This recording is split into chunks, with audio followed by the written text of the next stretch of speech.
नमस्कार, त्वरिका किचन मराठीमध्ये आपले अगदी मनापासून स्वागत आहे। तर आज मी बनवणार आहे सोयाबीन वडीची भाजी। मी इथे 80 ग्रॅम सोयाबीन वडी घेतलेली आहे आणि इकडे 3 ग्लास पाणी उकळायला ठेवलेले आहे। त्यात टाकत आहे मी सोयाबीन वडी। 2 मिनिट मी सोयाबीन वडीला उकळून घेणार आहे। एका पॅकेटमध्ये मी 10 रुपये वाले 2 पॅकेट घेतलेले आहे। हे बघा, आपली सोयाबीन वडी उकळून झालेली आहे। आता मी काढून घेत आहे।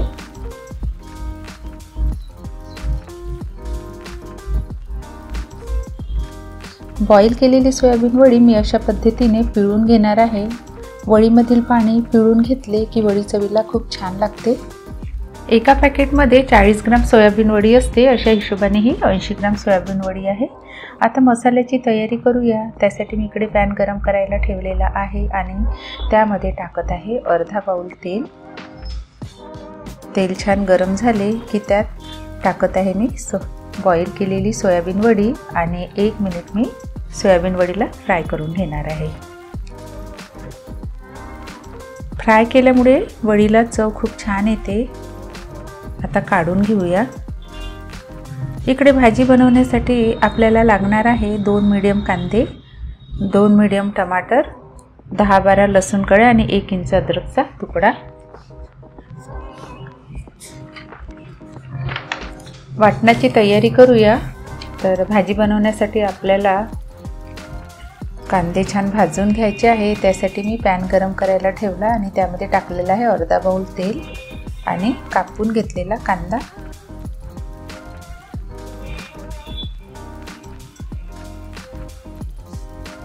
दोन मिनिट कांदा छान परतून घ्यायचा आहे।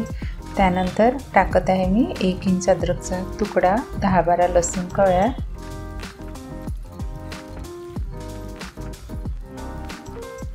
आणि 1 लाल मिरची आणि शेवटी मी अर्धा चमचा जिरे सुद्धा टाकत आहे आणि जिरे, अद्रक, लसूण सुद्धा 1 मिनिट मी परतून घेणार आहे। मसाला थंड झाल्यावर मिक्सरच्या भांड्यामध्ये काढून घेत आहे आणि थोडंसं पाणी टाकून पेस्ट तयार करून घेणार आहे। हे बघा, अशा पद्धतीने।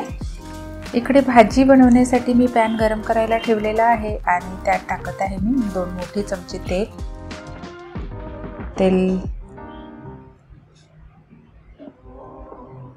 तेल गरम झाले आहे। त्यात टाकत आहे मी 1 तेजपान। त्यानंतर तयार केलेले वाटण मी तिथे टाकून घेतलेले आहे। मिक्सरच्या भांड्यातील संपूर्ण वाटण मी इथे काढून घेतलेले आहे आणि 2 ते 3 मिनिट आपल्याला वाटण छान शिजवून घ्यायचे आहे।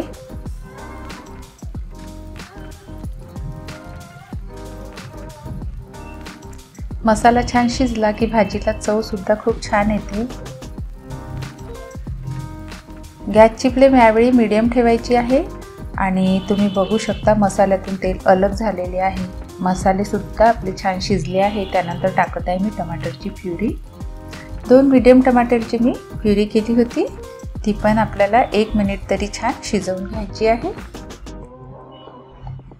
हे बघा, टमाटरची प्युरी सुद्धा छान शिजली आहे। आता टाकत आहे त्यात मी पाव चम्मच हळद, 1 चम्मच तिखट तुम्ही आपल्या आवडीनुसार कमी जास्त करू शकता, चवीनुसार मीठ, अर्धा चमचा गरम मसाला आणि अर्धा चमचा धनेपूड टाकून आपल्याला सर्व साहित्य फिरवून घ्यायचे आहे। मिक्सरच्या भांड्याला थोडा मसाला लागला होता, त्यात थोडे पाणी टाकून ते सुद्धा मी भाजीमध्ये टाकून घेतलेले आहे आणि 1 मिनिट हे सर्व साहित्य शिजवून घेत आहे।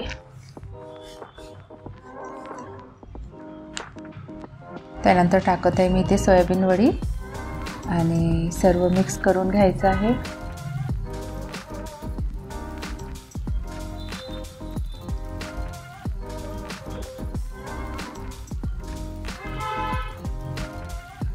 झाकून 1 मिनिट मसाल्यासोबत सोयाबीन वडी छान शिजवून घ्यायची आहे आणि आपला 1 मिनिट झालेला आहे।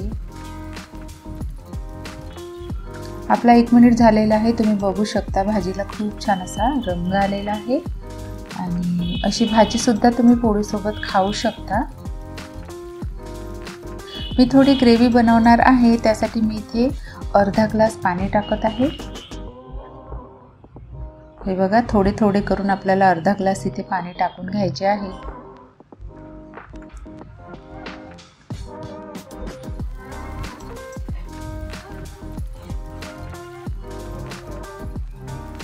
व झाकण झाकून 4 ते 5 मिनिट लो फ्लेमवर भाजी छान शिजवून घ्यायची आहे।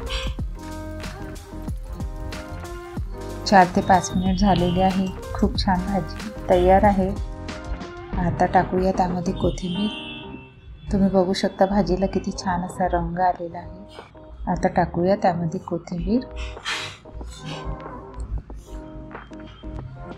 सर्व करण्यासाठी भाजी तयार आहे। योग्य प्रमाणासहित भाजी सांगण्याचा मी प्रयत्न केलेला आहे। अशा पद्धतीने तुम्ही बनवून बघा आणि माझी रेसिपी आवडली असेल तर लाईक करा आणि सबस्क्राईब करायला विसरू नका।